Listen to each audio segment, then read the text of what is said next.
morning, everybody. Hello, or I should say creative morning. Hello, hello. So I recently, well, two things. The first is that normally I always feel a little bit happier after I sing, and I always wonder why exactly. Turns out singing requires just a bit more oxygen, so when you get more oxygen going in the body, the brain's all happy. Who knew? I don't know. And then the second thing is that when groups of people sing together, there have been, I say numerous studies done because I've only read the one, but when groups of people sing together, apparently cortisol levels in the brain go down and endorphins go up. So I'm obviously saying this to prime you all for singing with me. It's a very simple part that I'm just going to ask for some of your help on, and I know that some of y'all are wearing masks, but the sound can travel through, and then yeah, we'll get this going. How's that sound? Yeah? Yep. Yep. Cool. So my name is Daniel. I'm going to be performing an original song for you. This song is called Without You, and here's how it's going to go. I'm going to sing the chorus, and then I'm going to teach you a part. It's just the word ooh, not even a word. It's a vowel. Ooh, right? Low stress, low stress. We're all good. You're going to sound like the most beautiful, creatively diverse group of owls I've ever heard. It's going to sound like this. Trying to move on without you. Ooh, ooh. Trying to get along without you. Ooh. That's your part. Ooh. That's it. Easy peasy. Yeah? That's it, right? We haven't even good night. Okay, ready guys? It's gonna be super simple. We'll get there. I'll cue you. I'll make like a big gesture, and then it'll happen. Sounds good. Okay, here we go.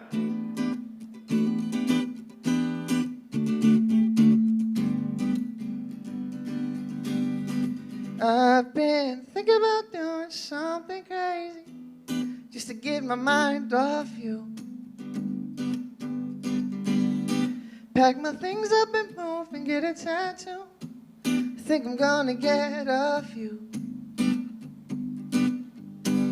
And I can't stop looking at my phone screen, waiting for it to ring. Oh, it's making me insane.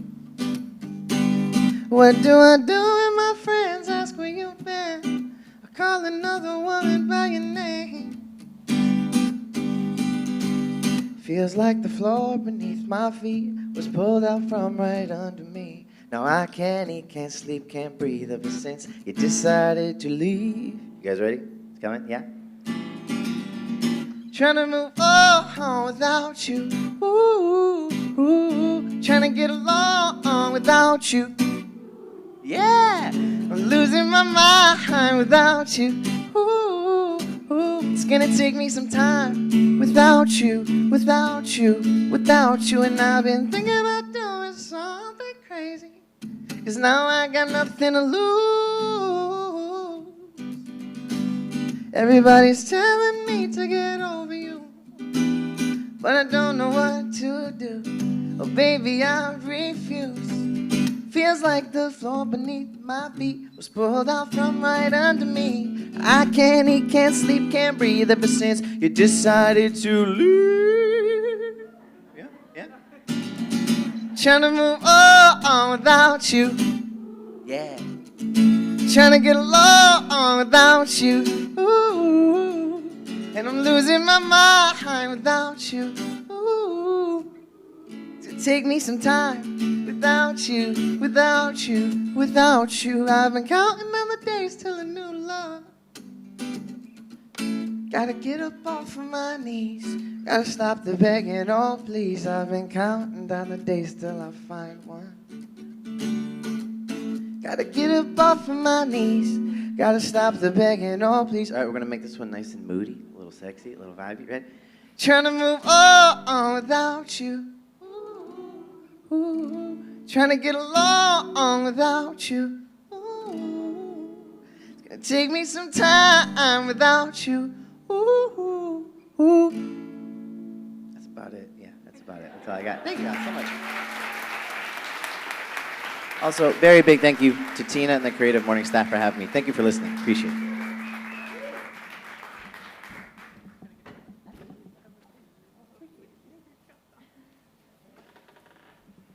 Can we give another round of applause for Daniel?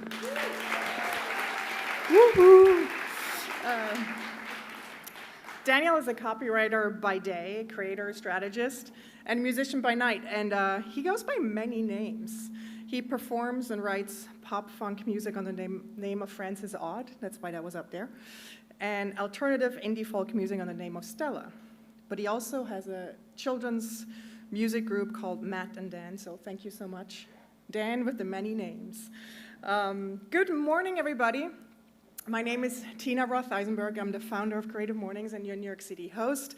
I am so happy you're all here at New Lab, and I want to welcome all of the Livestream people tuning in as well. I want to first acknowledge that I'm welcoming you today from the ancestral land of the Lenape people here in beautiful Brooklyn.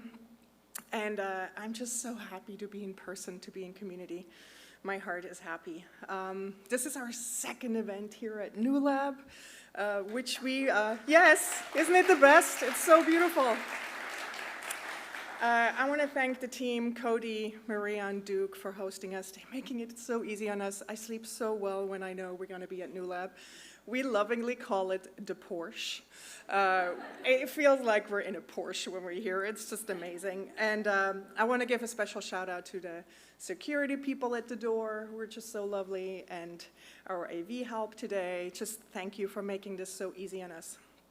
And in case you're wondering what New Lab is all about, New Lab opened up in the Brooklyn Navy Yard in 2016 and transformed what was once a naval machine shop into 84,000 square foot center for applied innovation. This is the home to over 200 companies and more than 900 entrepreneurs. And this spring, they launched a creative residency program for artists, designers, storytellers who are interested in the intersection of technology, creativity, and impact. And I just, during coffee, met Brian. Where's Brian? There he is. He's a musician, and he's an artist resident fellow here, and it's just lovely to actually see that people from New Lab are actually also attending here, so that makes me really happy. So Cody, thank you again. We love being here. And they're gonna host us quarterly, which is just incredible. Thank you, New Lab.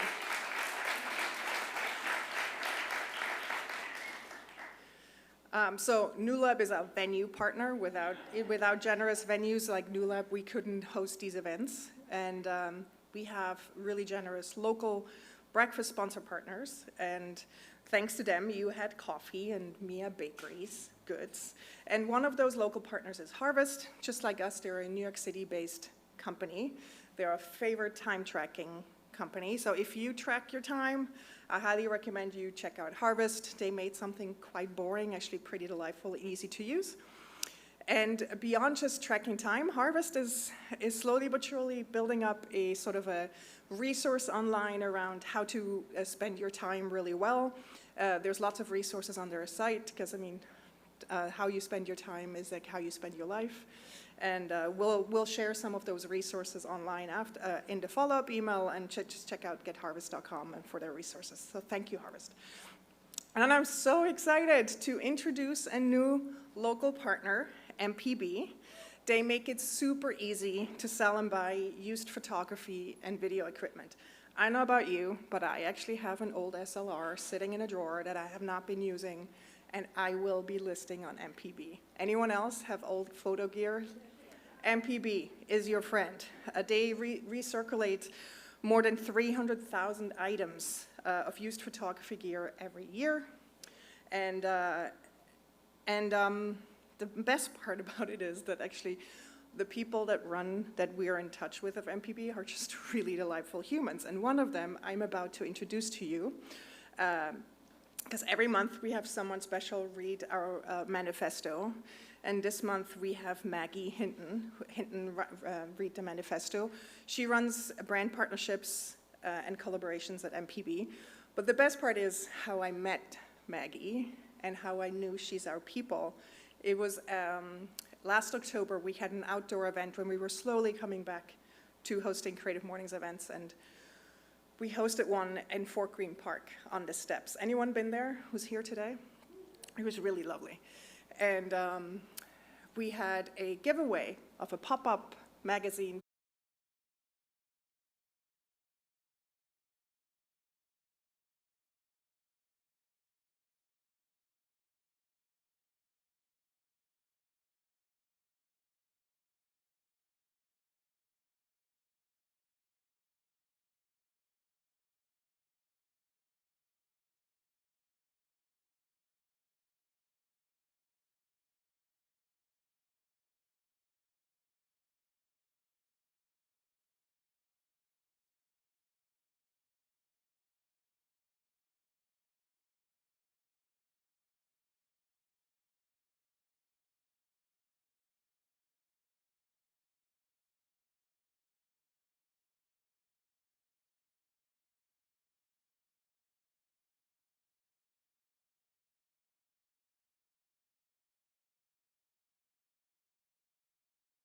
I'm so excited about this, the stand-up if game. I love it so much. So I'm going to project some sentences to this on the screen. If they apply to you, please stand up if you can. If you can't stand up, just raise your arm.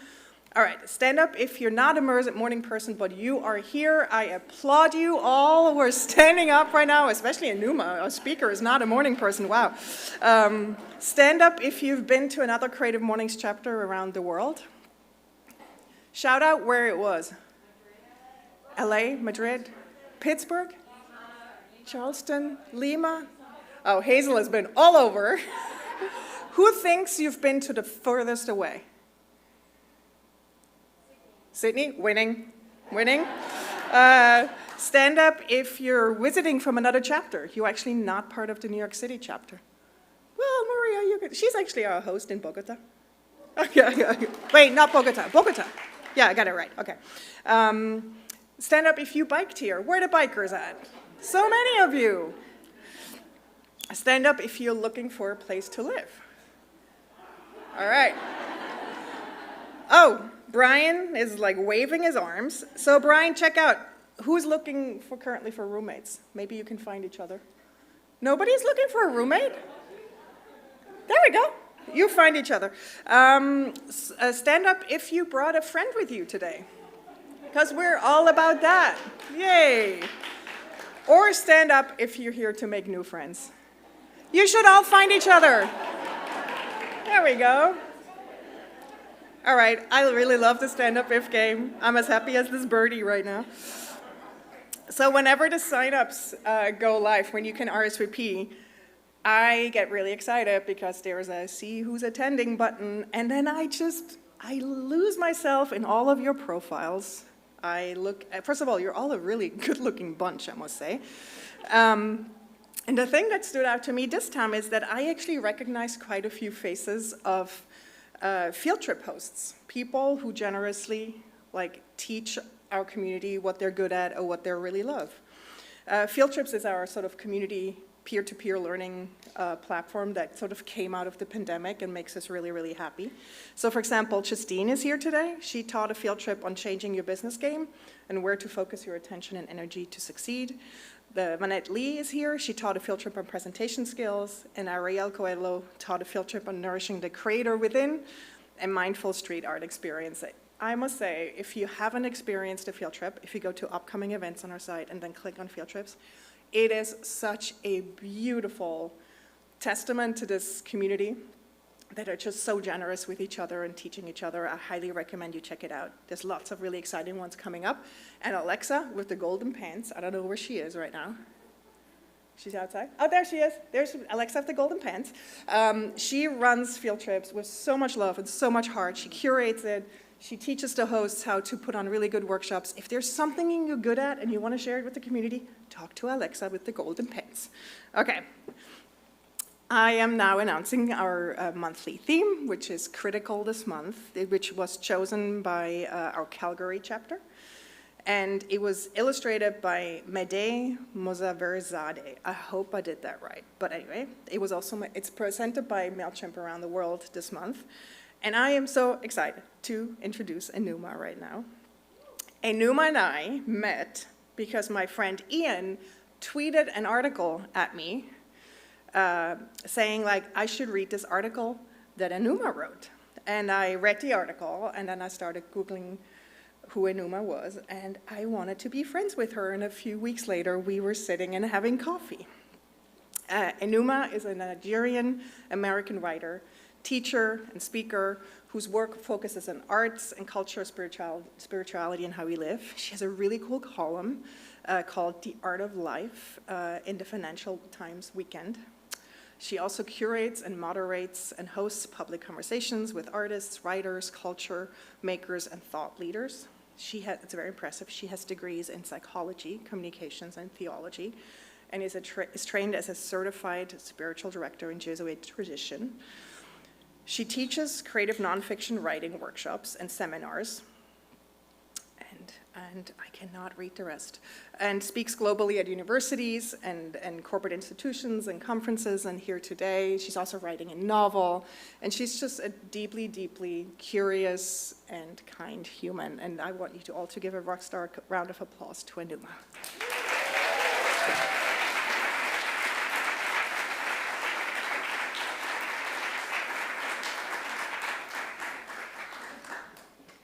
Thank you. I'm going to move this off here because you can see me and that feels a bit obnoxious. Good morning, good morning. Can I have listen, I'm not a morning person, so I'm going to need a bigger good morning from you. Good morning. Good morning. Thank you, thank you, thank you. It's so great to be here. Yeah, when Tina invited me, I was so both scared and excited, and we'll get to why I was scared later. But I was excited to join this community. I've heard so much about this community, and it feels like an honor to be able to speak to you. So thank you all for coming out this early. How are you guys doing? I feel like that's a big question, given everything that's happening in the world and in our lives. But for this morning, how are you doing? Good, yeah? I did want to do something, because this is streaming live, it changes the way I sort of wanted to do the next thing, but I'm still going to ask you to take a minute to maybe turn to the person next to you and tell them two things: what you're giving up to be here this morning and why you wanted to attend this specific theme. Just take 2 seconds to do that. What you're giving up to be here this morning and why you wanted to attend this.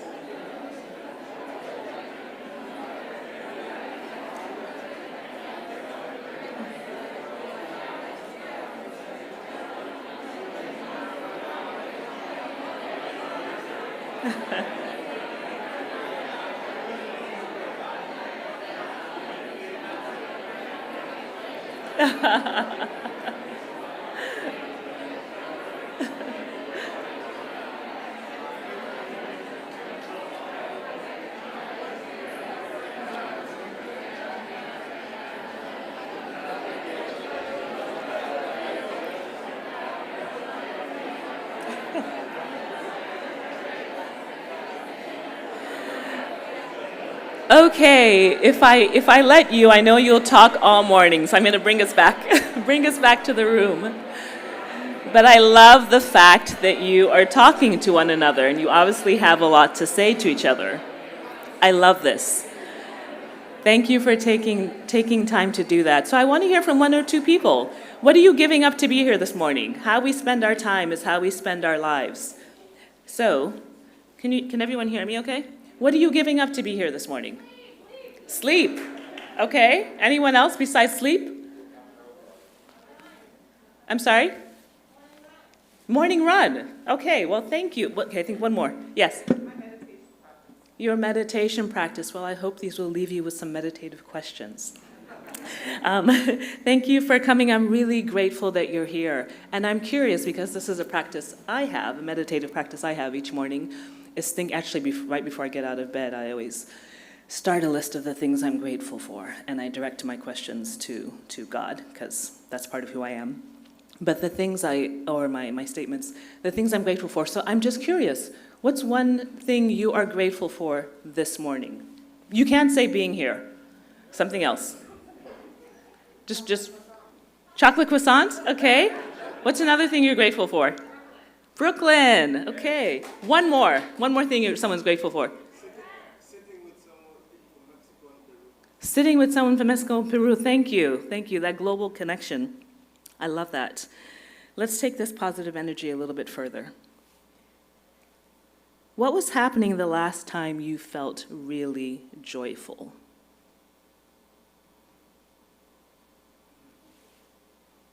Now, you don't have to answer that, but I want you to think about it. What was happening the last time you felt really joyful? What about the last experience you had that you just didn't want to end?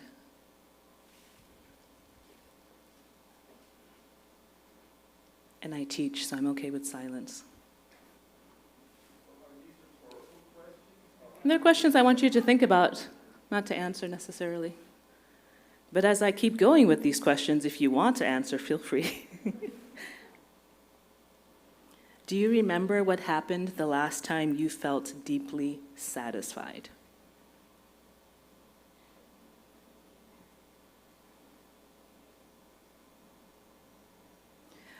I'd love to see a show of hands, just for anyone who can remember the last time they felt deeply satisfied.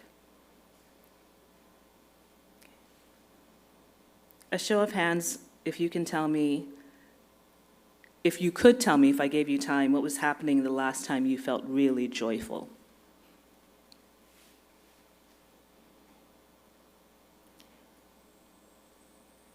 Could you tell me about what you are following in your life? A show of hands if you could tell me about what you're following in your life.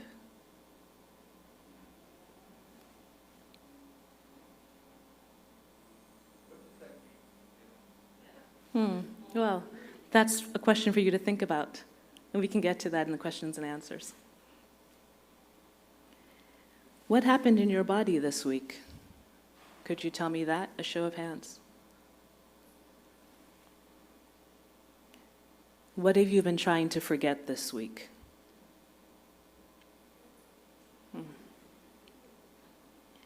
What are the ways you showed love to yourself this week? Who could tell me that? What makes you feel unlovable? Who could tell me that? When was the last time you felt powerful? Who could tell me that? What happened the last time you felt you lost some of your power? And I wish you all could see one another, the hand numbers that are going up with, or staying down with these questions.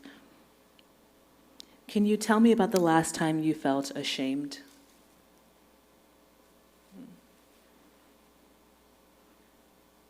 Would you be able to tell me where you learned shame?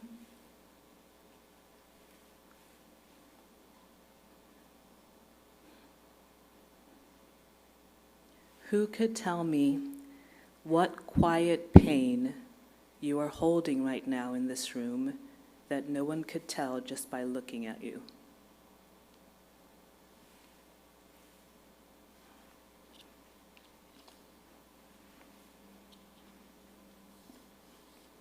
What's one thing you wish you could find?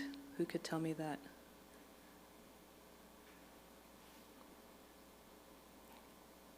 For what are you the most hungry in your life? Who could tell me that?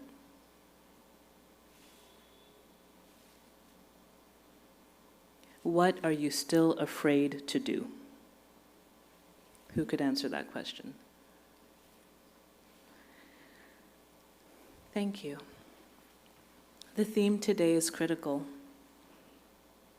and there seem to be endless critical issues in the world. I feel like we could spend all morning talking about critical issues in the world. But when Tina invited me to come to share thoughts with you, the first thought I had was questions.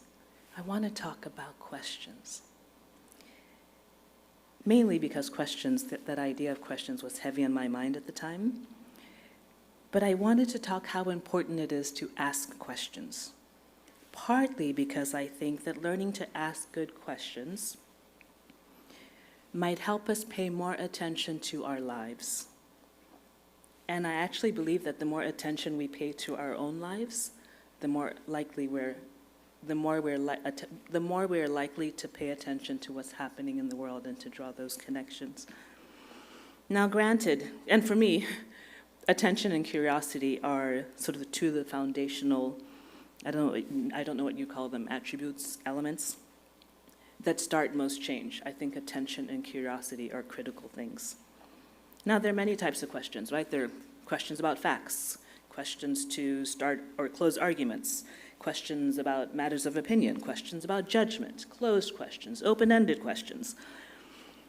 I started by asking you a few questions that you didn't mind answering aloud. But then as I went on, my guess is I probably started asking questions that maybe felt too personal or too intrusive, possibly even made you uncomfortable, even though I didn't expect you to answer out loud. I was recently at a writing, with the writing group, and one of the things we were told to do was to write a list of unanswerable questions in our lives, right there and then. And I remember feeling three distinct things. One, overwhelmed as to where to begin. Two, I felt a little scared to just, and I think part of that fear was about, I'd have to think about questions in my life that I don't have, that feel unanswerable. And there are many reasons why that would raise fear in me. And the third thing, I felt even just to write those questions down in that public space was a bit too personal. What if someone looked over my shoulder? And it just felt like something I should be doing alone. It felt like too intimate a thing. But mostly I didn't do it because I felt overwhelmed. I didn't know where I would start. But I did it later. And I wonder what it would be like for you if I gave you time to write a list of unanswerable questions in your life. I wonder if certain questions make us more nervous than others because they presuppose we have to consider something from a different angle. But they also presuppose that we have to reveal something about ourselves. All of which can take us out of our comfort zone, all of which can make us feel like we're losing some essence of our power, all of which can make us feel vulnerable or exposed. You ever been in a conversation with someone new you've met, maybe actually someone who's sitting next to you, and if I gave you 15 minutes to talk, you or the other person might be the one who keeps deflecting with questions because you don't really want someone to ask you the questions? I've been in that position, of both positions. And I think part of why I wanted to talk about this topic is because on some level, even with that, I think maybe we all crave to be questioned. And I think this because on some level, I think we all want to be known. And questions is the way towards knowing. In the same token, though, I think we're all a little afraid of certain types of questions for the exact same reason, because questions are a way towards being known, knowing ourselves and knowing other people. And I don't know about you, if you've ever experienced this, but once you know something, it usually means you're called to do something. I had a clicker. Ah, voila, I found it.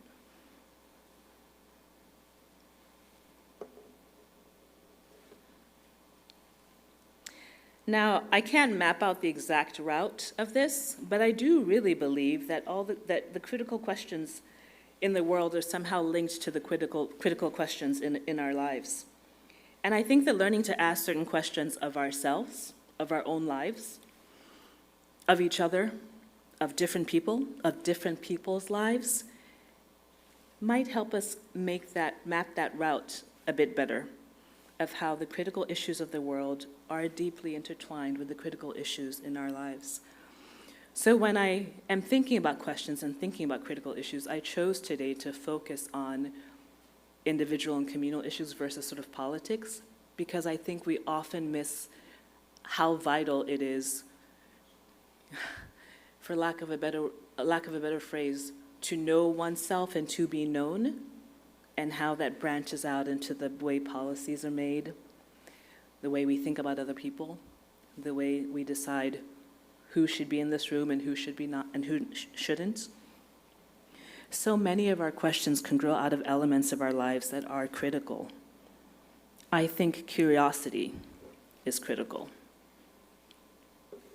Curiosity is critical because it affects our posture towards the world. I think our level of awareness, self-awareness and awareness in general is critical because it keeps us considering what is shifting, what is changing, what is rising to the surface. I think what we pay attention to is critical, because what we pay attention to is what we nurture.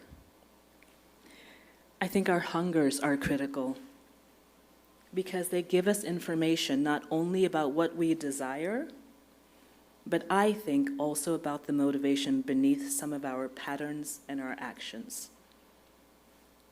I wonder what it'd be like if you walked around for a week with a little journal and a pen, and every time you felt hungry for something, you just noted it down. Companionship, love, company, more success, a raise, whatever it was. Understanding.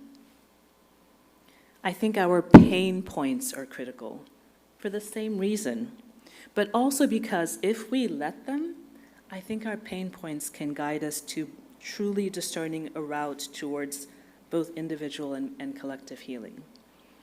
But we have a tendency to want to avoid pain, which makes sense, but I often think that walking through the pain is usually the route to the other side. I think our relationships are critical for many reasons, primarily because they both shape us. The people you are in relationship with shape you, whether you realize it's happening or not, and they provide a mirror for us. We see ourselves most clearly in relationships. And I know I have a timeline, a time frame which I will exceed unless someone, okay, awesome. And then I think our healing is critical. That's self-explanatory. Our growth is critical. But I also think our courage is critical, because without courage, I don't know that we'll get to any of these other things. Because without courage, fear always wins. And lastly, of course, our questions are critical. And yet, even though they're questions that can make us feel uncomfortable, I believe there's still so much value in asking them, in asking challenging questions to ourselves and to one another, even if we may not be able to find the answers.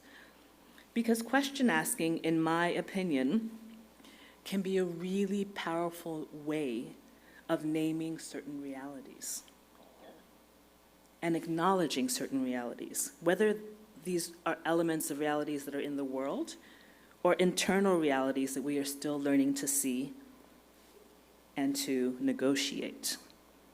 Question asking can be a powerful way of naming and acknowledging certain realities, whether elements that are realities of the world or internal realities we are learning to see and negotiate. Okay, all that being said, there's so much we could talk about with questions, but today I want to just talk about 3 elements of this world of question asking. The first one is, where do our questions get sourced? Where are they sourced? Where do they come from? Questions formulate and grow out of certain contexts, right? I strongly believe that the kind of questions we're encouraged and inspired to ask usually stem from a few different things.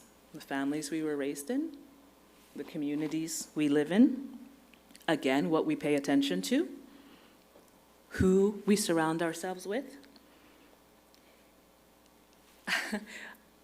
I tried to do this for a week and I only got through one day because it just felt like too much. But again, what would it look like to take a little journal on a piece of paper, on your phone? I know we all use phones now, I'm still a pen and paper gal. But take a journal and a pen, and if one week you walked around your life and kept a journal and kept track of all the reflective questions that arose for you and where they came from. What stimulated them? Was it from a movie? Was it from a conversation? Was it from a podcast? Was it from just paying attention walking down the street? Just try it for a day. Write down all the reflective questions that come up for you and where they came from, what stimulated them. One of the places I find extremely generative for questions in my own life, and it's been this way most of my life, is the arts, whether it's reading, whether it's the visual arts. Now for my work, I look at art a lot. And a big part of my work is to question art. But it doesn't feel like work, it just feels like my normal life. This piece, Who's ever seen this piece? Okay, this is right in Brooklyn, right by the Barclays Center. It's called We Belong Here, and it's by a Bahamian artist, Tavares Strachan, and it's actually one of two pieces in the same place. We belong here, and the other side says, you belong here. This particular artist, his work tends to reflect on the intersection between art, politics, science, and culture. He's actually a very fascinating man. But I was so drawn to this image for a lot of reasons. But before I tell you my reasons, just looking at this, what questions come to mind for you?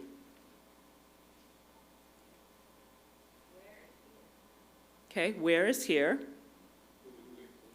Who is we? I'm sorry? How do indigenous people feel about this? What does belonging mean? Thank you. Yes, this piece of art that stands so high, right at the top of the Atlantic subway station with all those lines, thousands of people walk past that sign, both signs, we belong here and you belong here every day. And it does raise questions of belonging and of disbelonging within a certain community. For me, it also raises questions about how one's engagement with the place plays into the claims of belonging or not. And maybe you are or you will be one of the thousands of people who will pass that piece. If I were asking you questions about this, I would ask, can you tell me a story about when you realized you didn't belong somewhere? A show of hands if you could tell me a story about when you realized you did not belong somewhere.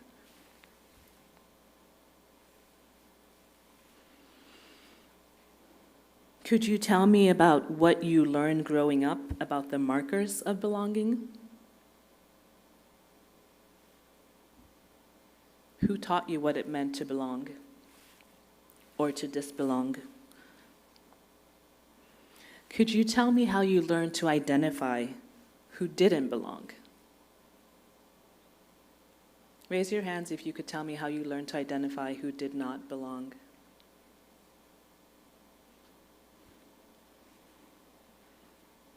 Raise your hand if you can tell me just by reading the newspaper or watching the news or watching media or attending to culture, if there are ways you could tell me about who we think belongs and who doesn't belong.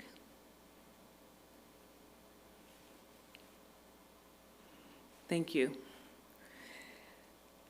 I think that we can learn more than we realize about the health and the pain points of our environment and those within our environment by the questions we are encouraged to ask or not to ask. I also think that the questions with the most potential to transform or shape us in new ways are the ones that come out of the places from where we are already listening deeply. Because I think where courage shows up in our lives tends to be the places we're least afraid to interrogate things. Now, I feel like so many of the things I'm talking about, we could break out into sessions and just discuss them. But part of how I see these talks and what I'm trying to do this morning is to give you sort of starting places to go away and think about and talk about. But our posture towards these questions, towards certain questions, how we ask them, how we receive them, can say so much about, I think, our readiness or our lack thereof to listen and to be transformed. So my second point about questions today, what posture do we hold with questions, whether posing or receiving them? When was the last time someone asked you a question that you were afraid to answer? Anyone in the past 2 days had a question they were asked that they were afraid to answer? Raise your hand. Ooh. In the past week? In the past month? Okay. Anyone in here have a question they really wanted to ask, but they were afraid to ask in the past day? In the past week? In the past month? Thank you. What posture do we hold with questions? I'm using art to think about this today for us. This is a piece by a Russian realist painter from the late 19th century. It's called What is Truth? What do you notice about this image? Light and dark? Who's in the light? Pilate. Okay, so this is a painting of Pilate and Jesus Christ, and this scene takes place right after he's been, in the narrative, right after Jesus has been captured for claiming that he's the Son of God, or people say he's the Son of God, or, and so he's been arrested, and this is right before he goes to trial. He has this time with Pilate, the Roman governor. Okay, so Pilate is in the light. What else do you notice in this image? Yes? Pilate seems to be engaged with Christ, the way he's holding his hand and really trying to interact at some substantive level. Okay, that's one reading. Thank you. What else? Anything else that you notice about this image? Okay, the contrast of light and dark. Anything else?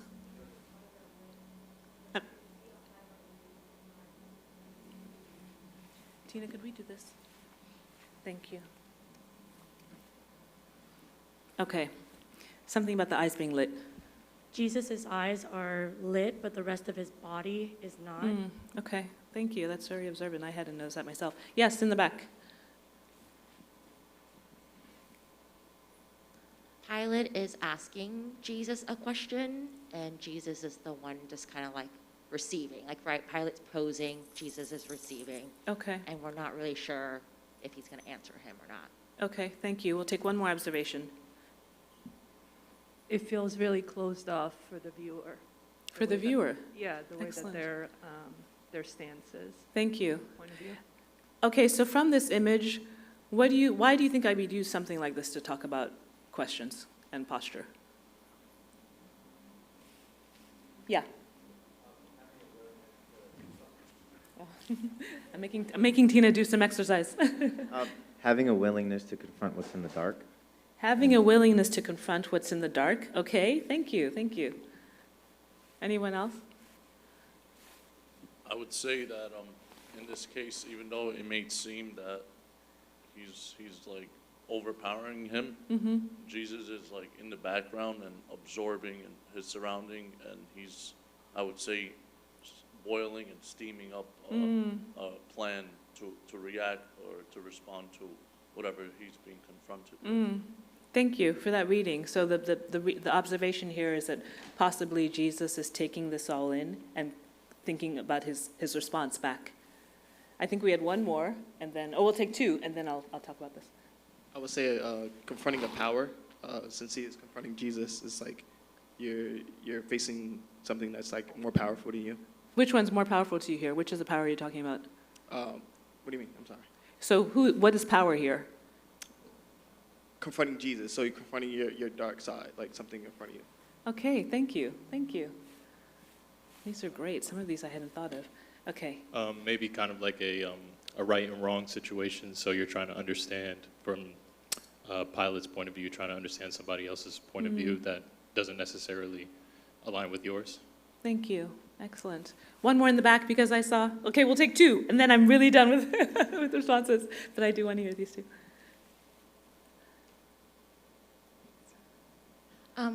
My comment was along his about power, because Pilate was a governmental official. Christ was seen as someone that was spiritual leader. But Pilate asking that question, it was kind of like subjective, because he had an idea about what he thought truth was. And so him asking Christ, I don't think he was necessarily looking for a straight answer, but maybe questioning his position.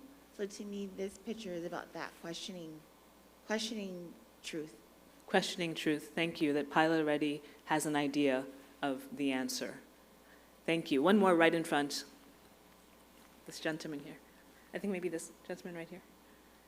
Thank you, Tina. So in the picture, you see Pilate's hands, one of Pilate's hands, but you don't see Jesus' hands. So his hands seems like they're behind his back. And hands are very hands portray power also. So that's what I see. Thank you. Okay, you have all brought up so many, thank you, Tina, so many important points. And I can't touch on all of them, but one of the reasons why I chose this image and why I love it is, okay, so yes, the focus is on Pilate, the light is on him, so we are focusing on the person asking the questions. When I look at this, and there are many ways to interpret a piece of art, right? And we all come to art with we come to everything with our own stories, right? With our own histories. The sort of, the way this narrative goes in tradition is, this is after Christ has been arrested, so presumably his hands are tied behind his back. Pilate is asking him, what is truth? Pilate does not necessarily have an interest in Jesus' answer. The way the rest of the narrative goes, most of Pilate's question asking is either to take responsibility away from himself for whatever happens to Jesus, or to sort of assert who is really powerful. That stance, someone said talking with hands is really, our hands are very powerful and meaningful. Pilate's hand is essentially in Jesus' face. Jesus is in the dark. The way Pilate is standing, his stance, only showing one hand, and I will just leave all these things to your interpretation. But these are the reasons why I pulled on this. Jesus is in the dark. I love that someone mentioned that his eyes are bright. I think our eyes often speak sometimes louder than anything else. But for me, this suggests that Pilate, who to me represents power in this image, at least what we perceive in the world to be power, is that Pilate is not necessarily looking for answers. Some of that question, what is truth, is rhetorical, and that question also comes from the historical time period. You know, truth is relative. You say this is truth, I say this is truth. So who can tell me what is truth? That figure, Christ, the Christ figure, in Pilate's mind, is not necessarily, not even just a reliable source of information, a valuable source of information. He was a Jew. And in that time, Jews had certain places in society. So here we have someone representing power, someone representing a person on the margins of society. And in this piece, the person in power does not necessarily think that the person on the margin has any valuable information to share, but still he's doing his job. There's so much more I could say about this. But the main thing I want to point out is that where we stand in any environment, socially, politically, economically, determines not only the types of questions we ask or are asked, but how we ask them. And I think also our receptivity to responses. On the one hand, question asking can be symbolic of power structures. Who gets to ask certain questions? Whose questions are valid? Who is beyond questioning or feels beyond questioning? But on the other hand, questions can also be an engine for our growth and our becoming. The questions that are most generative, whether we are asking them or answering them, are the ones that invite us to more deeply listen to and hear ourselves, our lives, and each other. Someone pointed out, maybe two people pointed this out, I think, that one way of interpreting this is Pilate addressing Pilate's dark side. And when I think about dark side, a dark side to me isn't necessarily a bad thing. It's mostly the thing we avoid, the thing we don't want to bring to light. Because if we let it come to light, it raises all sorts of new questions in our own lives and forces us to consider new things and usually forces us to action. The way this narrative ends in this dialogue, when Pilate asks Jesus a question, Jesus responds with another question. And it goes back and forth like that. And finally, Pilate is like, don't you know who I am? I have the power to X, Y, Z. And Jesus says, you have that power because it was given to you. Okay, and it goes on like this, and then Pilate goes to the people, and essentially what he does is he asks questions of the people, and he essentially washes his hands of whatever happens to this figure. And what's so fascinating to me in this story is that even though Pilate is the one with the power in this narrative, by the end of all the questioning, he's the one that seems the most shaken. The third thing I want to ask about questions today, and the final thing, is to whom are our questions addressed?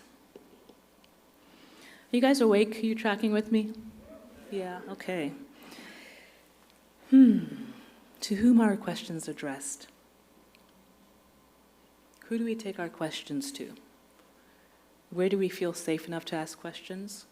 Where do we dare to ask questions even if we may not feel safe because those questions feel essential?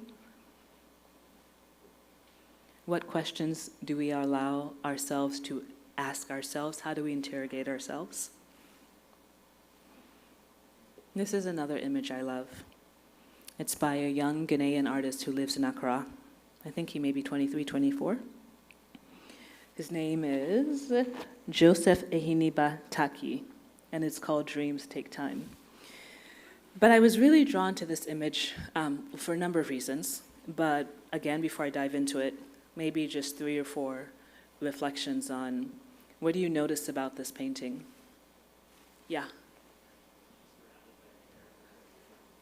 She's surrounded by chairs. I think there's the second part to that. And she's sitting on the floor, okay? Yes. And people we haven't heard from before would be awesome too. Thank you. There's a lot of warmth in the color palette, and the chairs are cooler. So she's surrounded by and focused on staying in the warmth and the light. Thank you. This is why I think, I've said this somewhere else before, and I'll say it again. We need to have painting clubs like we have book clubs, because so much comes out of when we observe together and the things we pull out. Because I think often we can read a painting the same way we can read text, and we come to everything with our own histories. Thank you. Yes? So I think I might be biased because of your question before, which is whom our questions addressed to. And I think I know in my work as well that most questions tend to be addressed to ourselves. Okay. So I see that connection in her being on her own, reflective. So that's what that's what jumped at me. Thank you. Thank you. I'm not sure I see it, but I think there's a frog right behind you. Behind me? Right behind you, like in the painting. Is there a frog on the floor? I don't see a frog. Is there something on the floor right in front of her? Oh, shoes. Those are her shoes.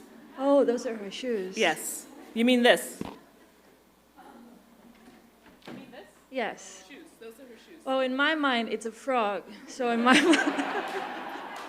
Neither.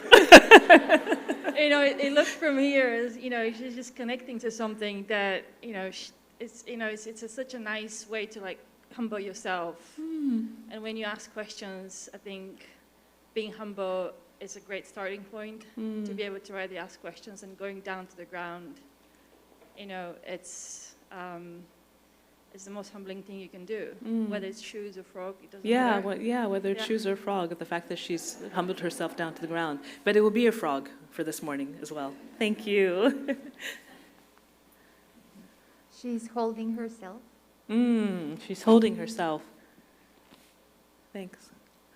I would say she's staying grounded. So her shoes are off the ground, off her feet, and she's staying grounded, trying to create a good foundation. Awesome. She's staying grounded. I'm going to do some of the moving around, Tina, because I want to pretend like I'm at the Oscars. You know how you can. I'm like, okay.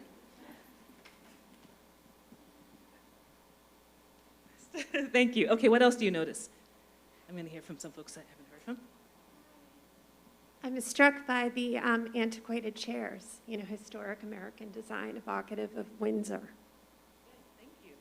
Design, thank you. I think the shade of color of her face is different from obviously her body. I don't know. It looks gold, so I don't know if that's like light reflecting or just something else in terms of like accentuating her expression. I have no idea. I'll take two more. To me, it sort of feels like chairs are the comfortable option, and they also have this hue of like prison cells. And it's like she's avoiding taking a seat because she's got something else on her mind. Thank you. It's so hard to pick.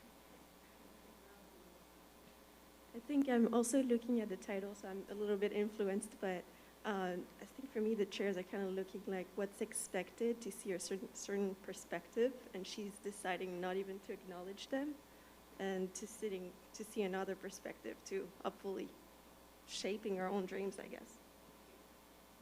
So she's choosing to focus on her perspective and not what necessarily is encouraged. I'm going to go all the way over there because I haven't gone to the very back. Sorry, guys.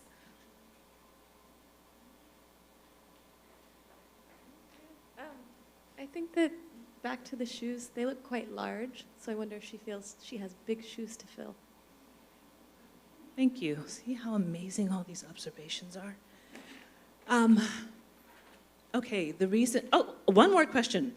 Is there anything you notice about these chairs? One other thing that no one has mentioned about these chairs.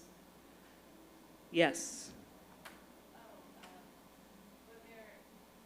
They're taller than her, and there's really extreme highlights, but they're also really torn up at the bottom. Thank you, that's helpful. One more. Okay, in the back. And if we can't get this, I'll just say it.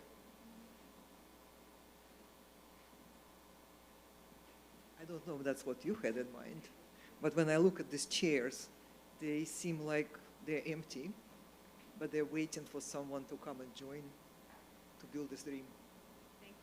Thank you. Okay, the thing, you think you have it? The chairs are all turned away from each other. They're not in conversation with each other. So it's not as if she's being invited to join a conversation. Thank you. That's very close. Yeah. So the reason I picked this with this this third element of to whom are our questions addressed is because it made me think, obviously, of who we direct our questions to, but it also made me think of how do we discern who gets to hold space in the deep questioning of our lives? Who gets to sit in these chairs? I love that they're empty because it means that we have agency to decide who gets to sit in those chairs. Who do we invite into those spaces in our lives when we have these deep questions? Who do we trust? Who feels safe? Who do we respect? Who seems wise? Who do we honor? There's so many questions to think about in discerning who can sit in these spaces. And I also like to think about who are the ones who can help us sit with our questions more so than always provide answers. Because I don't think that some of the questions we have and some of the very important questions are about seeking immediate answers. Sometimes I think we're called, like Rilke said eons ago, to sit with the questions and live with them and find our way towards an answer. But even in that posture, I think there's deep wisdom in discerning the people who can sit with you in that question-waiting space and who can help you interrogate your life with their own questions. I have an amazing friend who has such a powerful way of getting me to find my way towards answers. So if I come to her with a concern on my heart or in my mind that I'm struggling with, she just, almost like it is an amazing skill, she'll ask me a series of questions that make me think about that issue from so many different perspectives. And the way Enuma generally thinks about her life and things in life, I'm a very visual person, as you can tell. But if there's an issue that I'm thinking through, I've always imagined like I can see it in the palm of my hand. And for me, my job is to walk around that thing in my hand and try to look at it from different angles and imagine what questions would I pose to it. I do this actually even with feelings I have, because I actually don't believe that there are good and bad feelings. I think feelings are just information for our lives. And so I have this tendency, and this is a learned practice, of interrogating even my feelings. So if I'm angry about something, even though my initial reaction will be to act, the first thing I try to do, and again, this is learned, is to ask that anger a series of questions. What is this about? Why do I feel this way towards this issue? What is this anger trying to open? I could go through a series of questions I may ask an emotion. But anyway, coming back to this, it was such a visceral example of how we do have a choice about the people we let into our lives in certain spaces. That's what the empty chairs represent to me. But I also love that, especially the chair in the back, is turned away from her. And to me, that's just as important, because I actually believe that it's just as important to discern who doesn't have access to certain spaces in your life, and to honor that knowing, even if we can't always understand why we feel that way. So that's one thing about that. The other thing I'm thinking about, and this is my new friend, by the way. I'm so in love with this dog, and it just gives me joy that she's walking towards me. Maybe she has questions. But also thinking about who fills this space, some of the people I can imagine in these spaces would be those who bolster our own patience with things, those who bolster our resolve to keep exploring,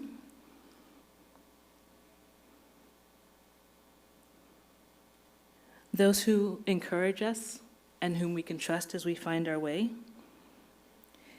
and also those who help us see more of the proverbial landscape than we can see ourselves. I think it's a deep gift to find people in your lives who can see beyond what you can see, often about your own life.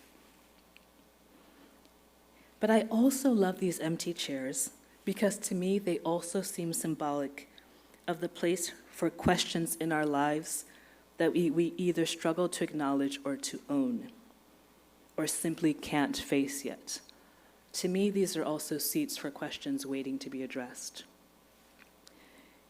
And I think that there are certain questions in each of our lives that we may be avoiding, but that if we want to grow and heal and expand, we will have to invite those questions to take a seat before us too. And I think each of you probably know the questions in your own lives that would want to occupy these empty seats. And I'd love to see a show of hands if you can think of at least one question that would love to occupy this seat in your life.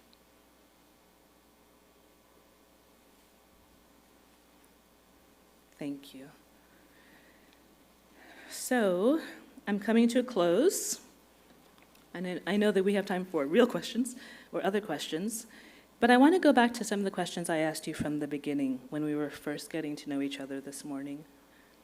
I started with an easy one. How are you today? At least easing the sense of what we tend to respond, how we tend to respond in public. Then I asked what you were giving up to be here. Then I asked what made you want to attend this event. Then I asked about something you were grateful for, about joy in your life, about satisfaction,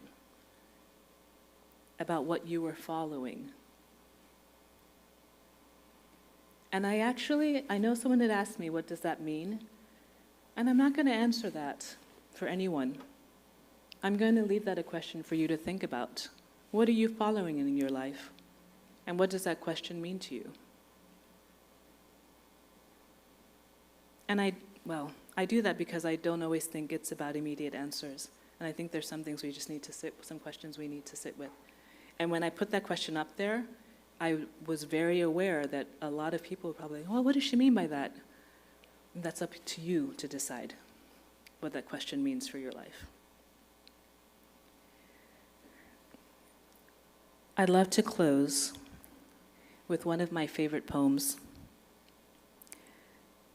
by one of my favorite poets, David White. and the poem is called Sometimes. I'm going to take this back just to this. Sometimes by David White. Sometimes, if you move carefully through the forest, breathing like the ones in the old stories, who could cross a shimmering bed of leaves without a sound, you come to a place whose only task is to trouble you with tiny but frightening requests, conceived out of nowhere, but in this place beginning to lead everywhere. Requests to stop what you are doing right now and to stop what you are becoming while you do it. Questions that can make or unmake a life. Questions that have patiently waited for you. Questions that have no right to go away.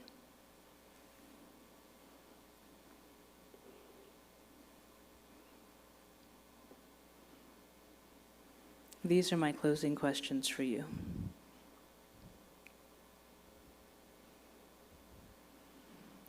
What is one question you always get asked? What is one question you are afraid to be asked? What is one question you wish someone would ask you at least once or more often? Thank you.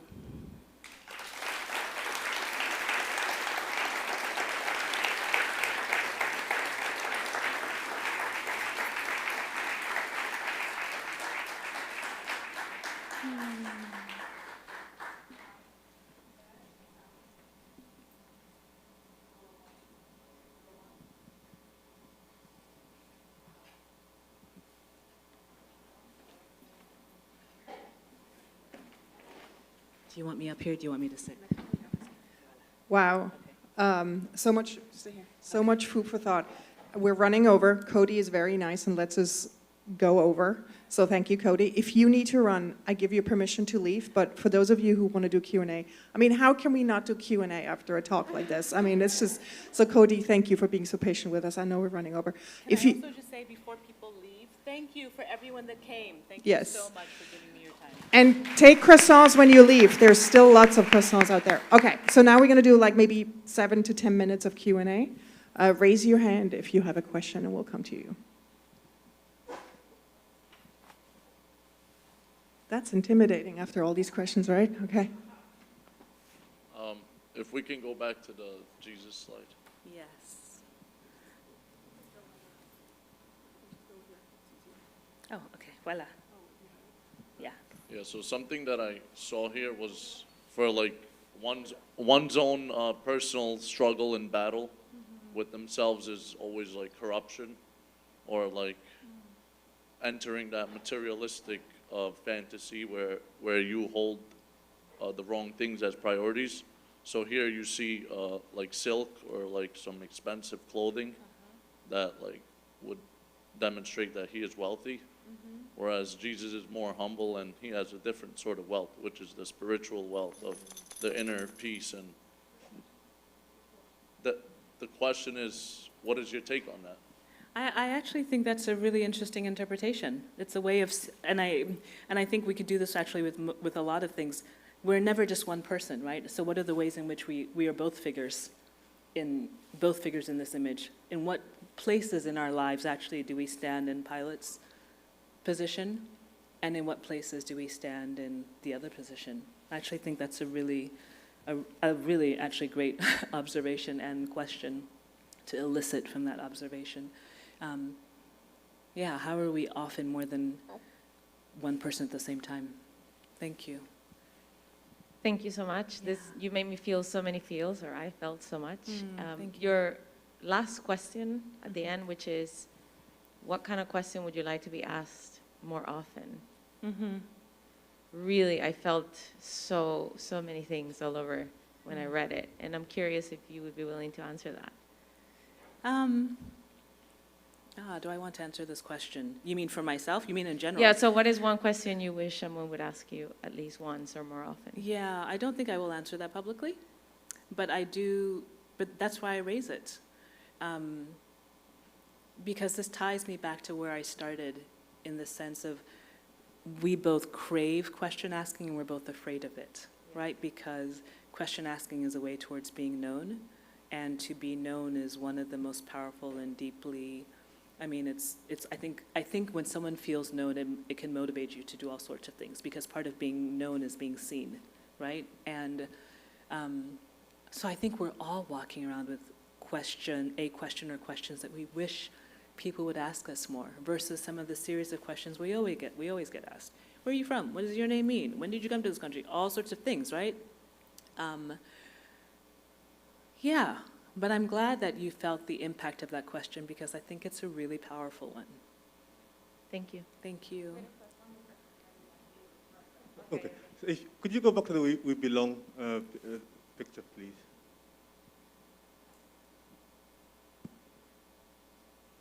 Voila.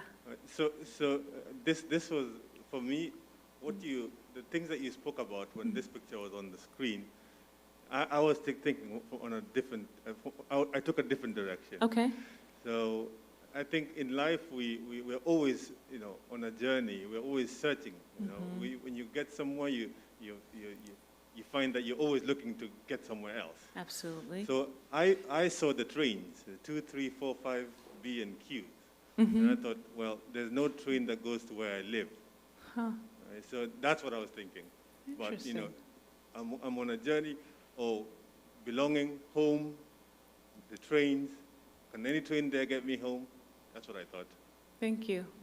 The only thing I'll say about that is, I think one element that is, I agree with, well, a lot of them, but one element specifically is that there are many, during different seasons of our lives, I think belonging can shift, like the spaces in which we belong. And there are ways, I think, that there are always spaces that we crave belonging or that we feel a deep belonging to, but I also feel like there are spaces that shift to, as far as either where we do belong or where we should belong, actually, where we should find and look for belonging. So I think belonging shifts as our journey continues. It happens both ways. Thank you. Okay, we have to wrap it up. Thank you so much. If you have more questions, ask each other. Thank you so much. Thank you so much.